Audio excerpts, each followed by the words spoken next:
Bonjour, nous allons faire ensemble l'exercice 15, page 269, calculer une valeur de vitesse.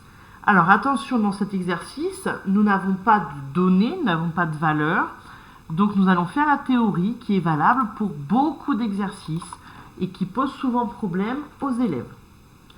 Alors, tout d'abord, on vous dit que l'on a une pierre de masse petit m qui est initialement immobile. Donc la vitesse initiale de la pierre est nulle. Elle est lâchée d'une hauteur petit h. On néglige l'action de l'air sur la pierre au cours de la chute. On vous demande dans le référentiel terrestre d'exprimer littéralement, donc sans calcul, la valeur de la vitesse de la pierre lorsqu'elle atteint le sol.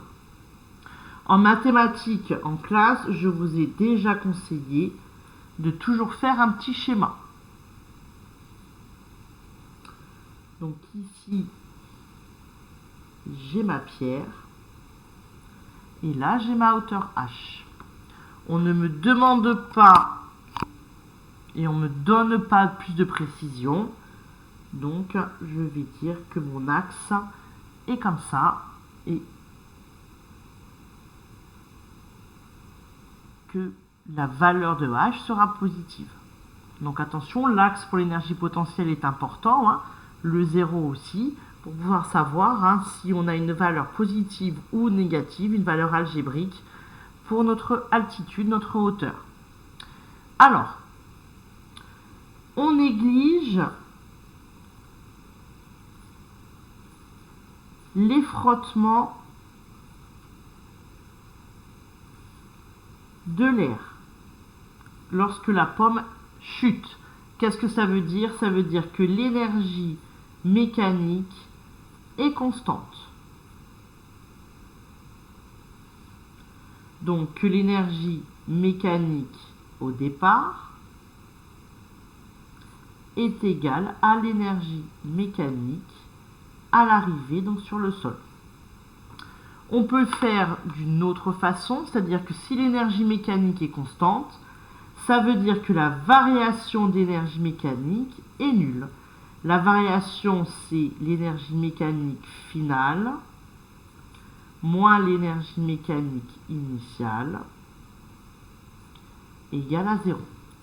On a évidemment le départ, c'est initial, l'arrivée, c'est finale, la même équation. Alors, je vais regarder maintenant l'énergie mécanique de départ. L'énergie mécanique, sa formule, c'est l'énergie cinétique plus l'énergie potentielle de pesanteur. L'énergie cinétique, c'est 1/2 de m fois v au carré. Et l'énergie potentielle de pesanteur, c'est mg fois la hauteur fois l'altitude, petit h. Donc, je vais faire l'énergie mécanique initiale.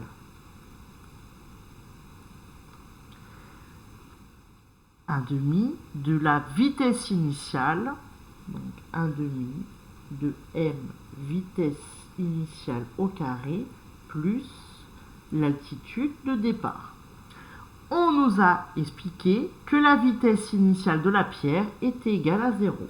Donc l'énergie mécanique initiale, ce n'est que l'énergie potentielle de pesanteur.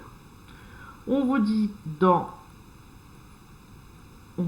on a vu tout à l'heure que c'est égal à l'énergie mécanique finale à l'arrivée. Alors,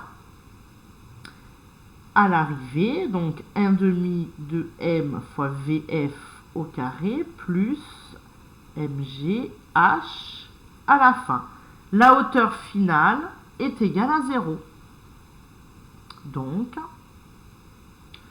on n'a plus que mg h. Maintenant, j'écris juste h pour la valeur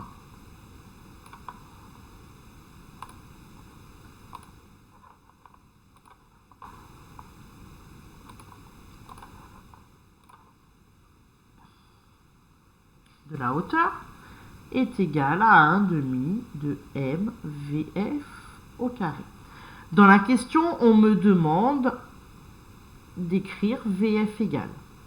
Je remarque tout de suite que les masses peuvent s'éliminer parce qu'elles sont toutes les deux du même côté, de chaque côté. Donc j'ai la vitesse finale au carré qui est égale à GH divisé par 1/2. On a déjà vu souvent ensemble que 1 divisé par 1/2, c'était multiplié par 2.